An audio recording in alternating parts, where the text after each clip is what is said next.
ഇതിൻ്റെ ഉള്ളിൽ നിന്ന് കിട്ടിയ സാധനങ്ങളാണ്. ഇത് എന്തൊക്കെയോ പോയി. എൻ്റെ ലൈസൻസ്, അനൂപേട്ടൻ്റെ ചീർപ്പ്, ക്ലിപ്പ്. എൻ്റെ ഈ ഒരു ഹാൻഡ് ബാഗിൽ ഇല്ലാത്ത സാധനങ്ങളൊന്നും തന്നെ ഇല്ല, എല്ലാ സാധനങ്ങളും ഉണ്ട്. പക്ഷേ ആവശ്യത്തിന് തപ്പിയോ ഒരു സാധനം കണ്ടുകിട്ടില്ല എന്നുള്ളതാണ് ഇതിൻ്റെ പ്രത്യേകത. വല്ല ഷോപ്പിങ്ങിനൊക്കെ പോയി നമ്മൾ പൈസ തപ്പിയാൽ ഒന്നും കാണില്ല, കാർഡ് തപ്പിയാലും കാണില്ല. അങ്ങനെയാണ് ദേ നമുക്ക് ഈ ഒരു ഓർഗനൈസർ ഇന്ന് കിട്ടിയത് കേട്ടോ.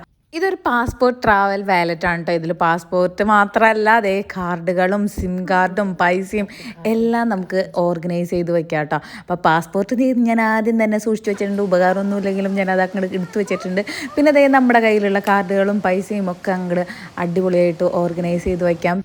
ഇനിയിപ്പോൾ നമ്മൾ എയർപോർട്ടിലൊക്കെ പോയി ചെക്ക് ഇൻ ചെയ്യുമ്പോഴും എമിഗ്രേഷൻ്റെ സമയത്തൊക്കെ ഈ ബാഗിൽ തപ്പി നമ്മൾ മടുക്കേണ്ട ആവശ്യമില്ല. അത് ഈ ഒരു സാധനം കയ്യിലുണ്ടെന്നെങ്കിൽ നമുക്ക് പെട്ടെന്ന് തന്നെ അതേ പാസ്പോർട്ടൊക്കെ എടുത്ത് കാണിച്ചു കൊടുക്കാം കേട്ടോ. പ്രീമിയം PU മെറ്റീരിയൽ ആയതുകൊണ്ട് തന്നെ അടിപൊളി സ്റ്റൈലിഷ് ലുക്ക് തന്നെ തരും. അപ്പോൾ ഈ ഒരു പ്രൊഡക്റ്റ് നമുക്ക് അയച്ചു തന്നത് സ്റ്റീലോഡിയിൽ എന്ന് പറഞ്ഞ ഇൻസ്റ്റാഗ്രാം പേജിൽ നിന്നാണ്. അപ്പോൾ പേജ് ഞാൻ ടാഗ് ചെയ്യാം.